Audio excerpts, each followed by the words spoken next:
Convido você a abrir sua Bíblia no Apocalipse capítulo 3, no livro de Apocalipse capítulo 3, versos 14 a 22. Ao anjo da igreja em Laodiceia escreva: estas são as palavras do Amém, a testemunha fiel e verdadeira, o soberano da criação de Deus. Conheço as suas obras, sei que você não é frio nem quente. Melhor seria que você fosse frio ou quente. Assim, porque você é morno, nem frio nem quente, estou a ponto de vomitá-lo da minha boca. Você diz: estou rico, adquiri riquezas e não preciso de nada. Não reconhece, porém, que é miserável, digno de compaixão, pobre, cego e que está nu. Dou-lhe este conselho: compre de mim ouro refinado no fogo e você se tornará rico. Compre roupas brancas e vista-se para cobrir a sua vergonhosa nudez. E compre colírio para ungir os seus olhos e poder enxergar. Repreendo e disciplino aqueles que eu amo. Por isso, seja diligente e arrependa-se. Eis que estou à porta e bato. Se alguém ouvir a minha voz e abrir a porta, entrarei e cearei com ele e ele comigo. Ao vencedor darei o direito de sentar-se comigo em meu trono, assim como eu também venci e sentei-me com meu Pai em seu trono. Aquele que tem ouvidos, ouça o que o Espírito diz às igrejas. Nós conquistamos muitas coisas na vida. Eu e você conquistamos muitas coisas ao longo da vida. Mas o fato é que nenhuma delas é absolutamente capaz de nos trazer satisfação completa. É a ilusão da família margarina. Já viu o comercial da família margarina? Aquele comercial em que a pessoa tem uma casa bonita, com um jardinzinho na frente, os filhos reunidos em volta da mesa, e aí o café da manhã começa com aquela música gostosa, aquele pão quentinho e aquela manteiga que derrete no pão. E aí vem o cachorro labrador, ou o golden retriever, e dá aquele beijinho na cara do dono. É a ilusão de que isso pode nos trazer completa satisfação, pode nos trazer completa alegria.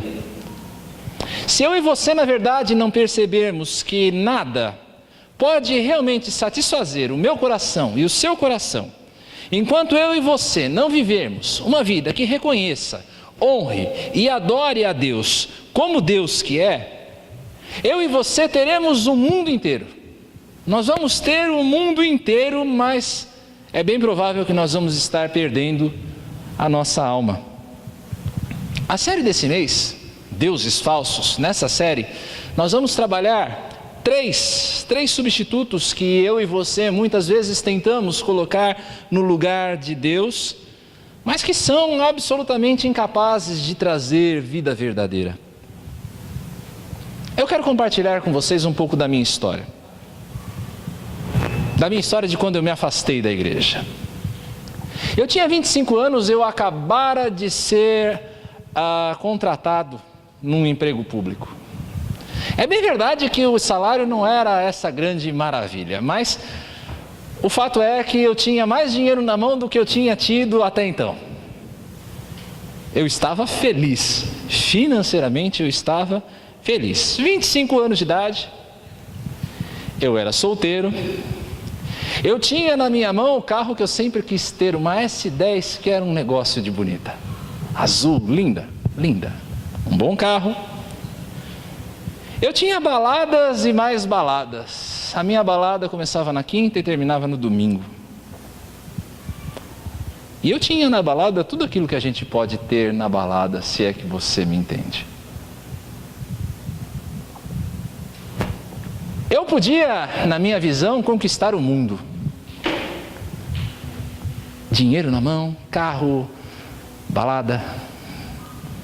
Mas quando eu fechava os meus olhos e eu encostava a cabeça no meu travesseiro, a verdade pairava sobre mim. Eu estava só. Eu estava só, eu estava vazio por dentro.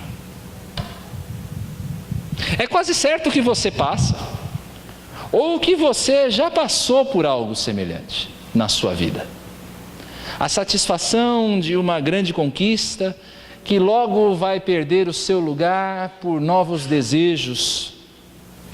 É uma fome que não se sacia, na verdade, é um apetite que não se sacia, porque ela se baseia no poder de um falso Deus, você mesmo. é a satisfação que nós pensamos que nós podemos obter por nós mesmos. A igreja de Laodiceia, sobre a qual nós meditamos nessa noite, ela é um exemplo de orgulho e de autossuficiência.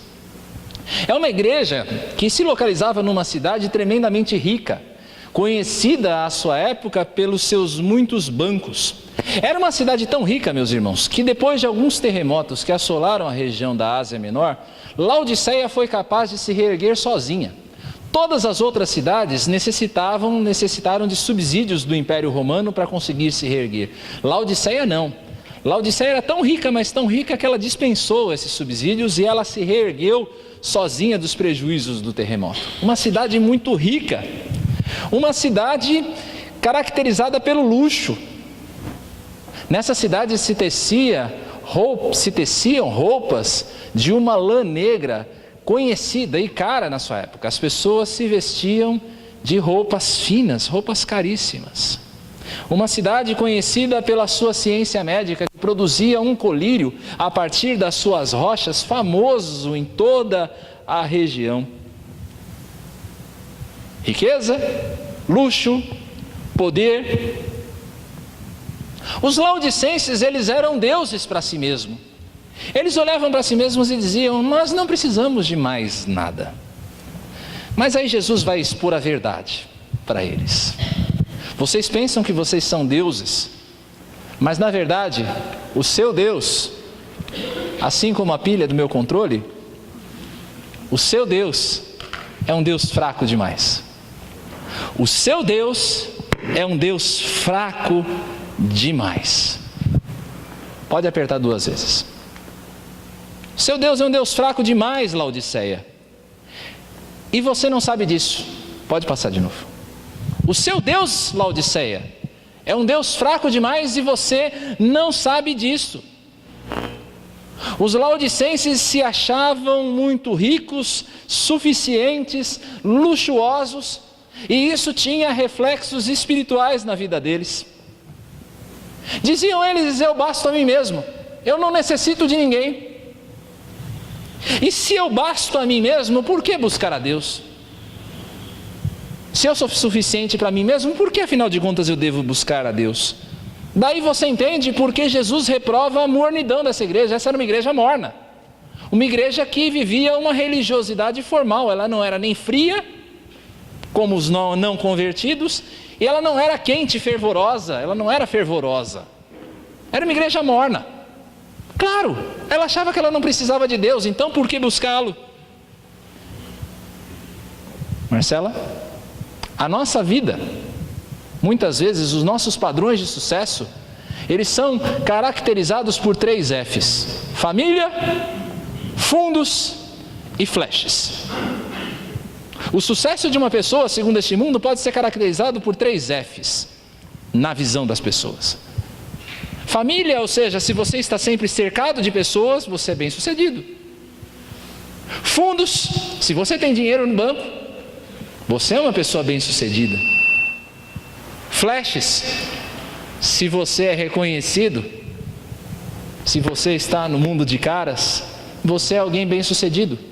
O sucesso segundo esse mundo, ele é medido por esses 3 Fs. Se nós temos pessoas ao redor, dinheiro no banco, reconhecimento, nós achamos que nós temos tudo, mas isso na verdade é uma mentira. Olha para essas fotos. Essa foto é chamada de Clube dos 27 anos. Por que 27 anos? Você tem aí as fotos de Janis Joplin, Kurt Cobain, Jimi Hendrix e Amy Winehouse. O que eles têm em comum? Além de todos terem morrido com 27 anos de idade. Eram jovens, eram famosos, tinham os flashes, viviam cercados de pessoas e tinham muito dinheiro. No entanto, isso foi sucesso para cada um deles? Isso trouxe verdadeira satisfação? As nossas medidas de sucesso estão erradas. O seu Deus, Laodiceia, é um Deus fraco demais, e eu vou te mostrar o quanto ele é fraco. Vocês se acham ricos com seus bancos e comércio, mas vocês são miseráveis. Vocês são dignos de pena. Vocês se acham luxuosos com as suas roupas de lã negra, mas vocês não percebem que vocês estão nus, vocês estão cobertos de vergonha. Vocês se gabam da sua ciência médica, do seu colírio, que pode curar os olhos, mas deixa cego o coração. Mas na verdade vocês são cegos. Vocês têm um colírio famoso, mas vocês são cegos. Nós não entendemos muitas vezes, irmãos, que tudo sem Jesus é nada. E nada com Jesus é tudo. Pode repetir?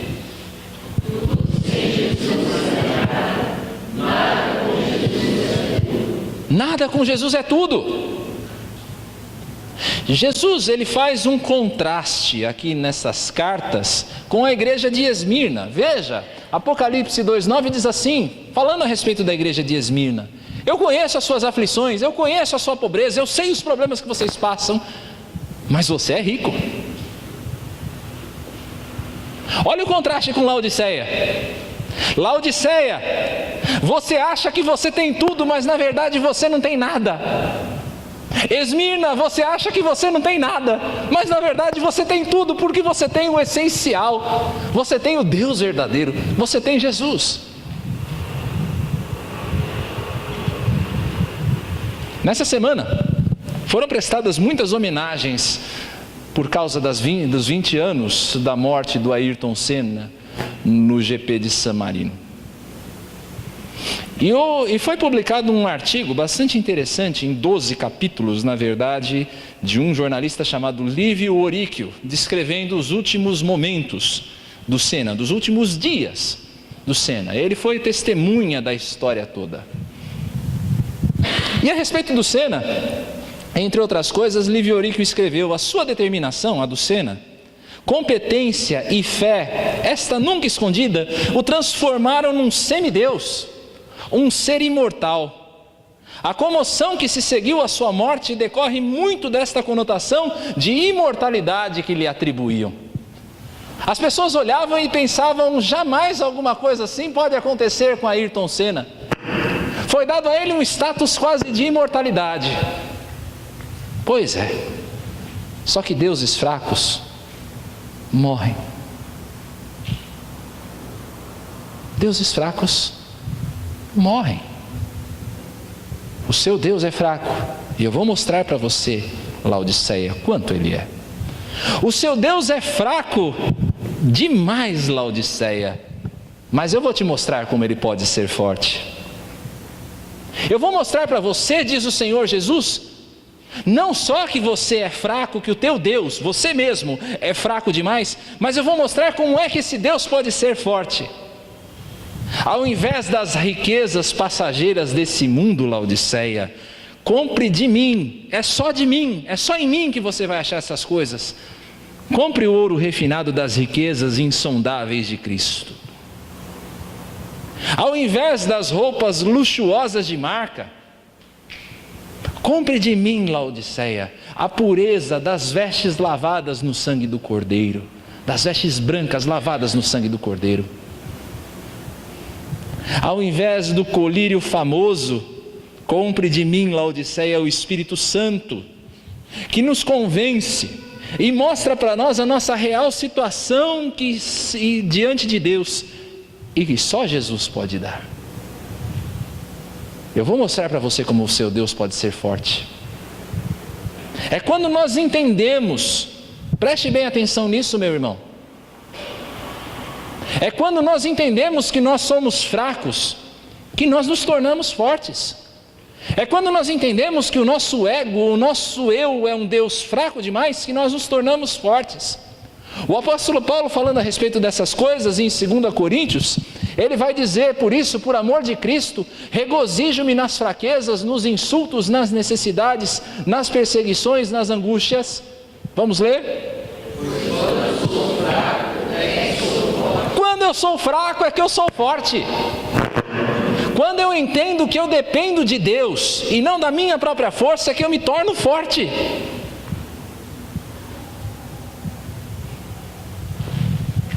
É quando nós entendemos que a verdadeira vida não vem daquilo que nós somos. É quando nós entendemos que a verdadeira vida não vem daquilo que eu e você fazemos, mas de alguma coisa que alguém fez por você. É que nós encontramos a real satisfação que nós buscamos. É quando você entende que a sua força não vem daquilo que você faz, mas daquilo que alguém, Jesus Cristo, fez por você, é que você se torna realmente forte. A Marcela tem um hábito, um hobby. Ela gosta de criar plantinhas. Quando nós mudamos, ela comprou diversos vasos de planta. E aí ela começou a cuidar das plantas. E a Marcela está lá no Data Show, ela não está me ouvindo? Ela é meio obsessiva. Quando ela decide fazer alguma coisa, ela fica naquilo. E ela ia nas plantinhas, ela regava a plantinha, ela mexia na terra, ela colocava adubo orgânico. Era um cuidado com aquelas plantas e nada da planta crescer. A planta ficava lá, sempre aquele negócio murchinho, xoxo. Aí, o horário da Marcela de trabalho aumentou. E aumentou assim uma barbaridade. O que aconteceu? Ela teve que abrir mão do cuidado da planta. Adivinha o que vai acontecer com a planta? Assim muitas vezes é a nossa vida. Quando nós abrimos mão da nossa própria força, quando nós abrimos mão daquilo que nós fazemos para que Deus opere, aí as coisas acontecem. Porque o nosso Deus, o seu Deus é fraco demais, mas há um Deus que é maior que todas as coisas. O seu Deus, Laodiceia, é um Deus fraco demais, mas há um Deus poderoso que te ama. Essa é uma lição também desse texto. O seu Deus, meu irmão, é fraco demais, mas há um Deus poderoso que te ama. Há um Deus que se importa o suficiente para corrigir você antes de te reprovar. O Senhor Jesus diz: olha, eu corrijo e repreendo aqueles que amo. Antes então de eu te vomitar da minha boca, ouça a minha repreensão, porque eu te amo. Há um Deus que permanece batendo a porta insistentemente, mesmo quando nós não queremos dar ouvido a Ele. Você não quer dar ouvidos a Deus, mas Ele continua ali na sua porta, batendo, insistentemente, todo dia, todo instante. Há um Deus que nos convida a uma comunhão íntima consigo. É por isso que o Senhor Jesus diz: eu vou entrar e vou cear com você. Deus nos convida para uma intimidade consigo nesta vida, e nos convida a reinar com Ele na vida futura. Quando nós dizíamos a Ele, quando nós ainda dizíamos, ou quando nós dizemos ainda a Ele: eu não preciso do Senhor. Quando nós dizemos a Ele: eu não preciso do Senhor, Ele ainda está na porta do nosso coração, batendo e dizendo: eu te amo, e eu quero ser o melhor amigo que você pode ter. Isso acontece porque Ele nos ama, não por aquilo que nós somos. Deus não nos ama por causa daquilo que nós somos. Deus não nos ama por causa daquilo que nós fazemos. Deus nos ama simplesmente porque Ele nos escolheu amar. Ninguém vai chegar por diante de Deus e vai dizer: olha, Senhor, eu sou bonzinho, então me ame. Não, não, não. Ele escolheu amar você. Não por algo que você seja, não por algo que você faz, mas porque Ele escolheu amar você. Isso é graça, meus irmãos. Isso chama-se graça. Uma graça que está disponível a cada um de nós, se nós ouvirmos a voz daquele que bate à porta. A persistência desse amor é incrível. É uma persistência que pode ser mal e mal comparada, é claro, guardadas as proporções, com a persistência de um Henry Ford. Você sabe quantas vezes o Ford tentou abrir um negócio antes dele finalmente conseguir abrir sua montadora? 5 vezes. Ele faliu 5 vezes, mas ainda assim ele insistiu. Assim é o amor de Deus. A persistência do amor de Deus é a persistência de um Thomas Edison, que antes de conseguir inventar a lâmpada elétrica, fez 10.000 experimentos, sem sucesso. Assim é o amor de Deus, insistente, e continua a bater na porta, ainda que não dê certo, ainda que a gente não queira ouvir a sua voz. O amor de Deus é insistente como um Beethoven. Você sabia que o professor de música do Beethoven achava que Beethoven era um compositor medíocre? Que ele nunca daria certo como compositor? E ainda assim ele persistiu. Assim é o amor de Deus por nós, ainda que nós resistamos a Ele. Eu não estou falando aqui de resistência à graça, isso é impossível. Porém, estamos falando aqui da voz de Deus, falando no nosso coração para que a gente se arrependa e se volte para Ele. Ele é insistente. Deus continua a insistir e a nos chamar com amor a cada dia. O seu Deus é fraco demais. O seu Deus é fraco demais, mas o Deus verdadeiro é todo-poderoso. É somente nele, no Deus todo-poderoso, que eu e você podemos encontrar a real satisfação que nada, nem ninguém nesse mundo pode dar. Se eu e você aprendermos a renunciar a nós mesmos, se eu e você aprendermos a adorar a Deus como Deus que é, preste bem atenção nisso, nós iremos encontrar a paz que excede todo o entendimento. Nós iremos encontrar a paz que excede todo o entendimento. Se nós renunciarmos a nós mesmos para adorar a Deus como Deus que é, nós seremos verdadeiramente livres. Não a liberdade segundo esse mundo, mas a liberdade verdadeira, que só Deus pode dar. Se eu e você aprendermos a renunciar ao nosso eu, ao nosso Deus fraco, e adorarmos ao Deus que é todo-poderoso, Ele guiará os nossos caminhos. Se nós aprendermos a renunciar ao nosso Deus fraco, ao seu eu, todas as demais coisas nos serão acrescentadas. Você crê nisso? Será que não vale a pena deixar de lado um Deus com D minúsculo para passar a adorar e servir a um Deus que é maiúsculo em todas as circunstâncias? Será que não vale a pena deixar de servir um Deus minúsculo como nós mesmos somos para passar a adorar e servir a um Deus que é maiúsculo em todas as circunstâncias?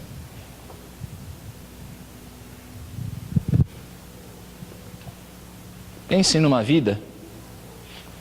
Pense aí com você, em uma vida em que mesmo as dificuldades podem ser suportadas, porque você sabe que você não está sozinho. Você consegue imaginar uma vida assim? Mesmo as piores dificuldades você pode suportar, você pode tudo sofrer como nós cantamos, porque você sabe que você não está só. Imagine uma vida assim. Imagine uma vida em que mesmo quando nós estamos sozinhos, aos nossos olhos, nós sabemos que Deus está conosco e que Ele não nos abandona em nenhuma circunstância. Você consegue imaginar uma vida assim? Você consegue pensar em uma vida em que mesmo que ninguém te diga um parabéns, mesmo em uma vida em que ninguém te diga obrigado, você tem confiança, satisfação, paz interior de saber que existe alguém no céu que é justo o suficiente para dar para você a paga? Imagine uma vida em que mesmo a morte não é um obstáculo intransponível. Essa é a vida do Deus maiúsculo. Essa é a vida que o Deus maiúsculo pode dar. O seu Deus é fraco demais para te garantir uma vida assim. O seu Deus, com D minúsculo, você, o seu eu, é fraco demais para te dar uma vida assim. Coloca o dedo assim no teu peito e fala: eu sou fraco demais para me dar uma vida assim. Eu sou fraco demais para me dar uma vida assim. Mas o Deus a quem nós servimos, o Deus maiúsculo, Ele é todo poderoso para fazer infinitamente mais do que nós pedimos ou pensamos. Infinitamente mais. Eu termino com uma história. Um pastor certa vez estava visitando as ovelhas da sua igreja. Ele chegou na porta, a casa, aquela casa de sonhos, né, que a gente falou da família Margarina no início. Ele entrou pelo jardim e bateu na porta da casa 1, 2 vezes, 3 vezes, e nada de ninguém atender. Aí ele imaginou, ele pensou ter ouvido alguém lá dentro. Ele ouviu barulhos lá dentro. Ele percebeu que as pessoas estavam se escondendo dele. Eu espero que jamais você faça isso com seu pastor. Mas ele percebeu que as pessoas estavam se escondendo para não recebê-lo. Então ele escreveu um bilhete, justamente com o texto de Apocalipse 3:20. Eis que estou à porta e bato. Se alguém ouvir a minha voz, abrir a porta, eu entrarei. E ele passou o bilhete para debaixo da porta. Alguns dias depois chega no escritório dele uma cartinha. E dentro da cartinha era uma cartinha da família que ele tinha tentado visitar. E dentro da cartinha estava o texto de Gênesis 3:10. Eis que eu ouvi a tua voz no jardim, e porque estava nu, me escondi. Tive medo e me escondi. Ah, meus irmãos, vamos ter a humildade de reconhecer que nós estamos nus. Vamos ter a humildade de reconhecer que nós somos pobres e miseráveis. Nós estamos nus. Vamos reconhecer que nós necessitamos da graça e do amor do Senhor Jesus a cada dia.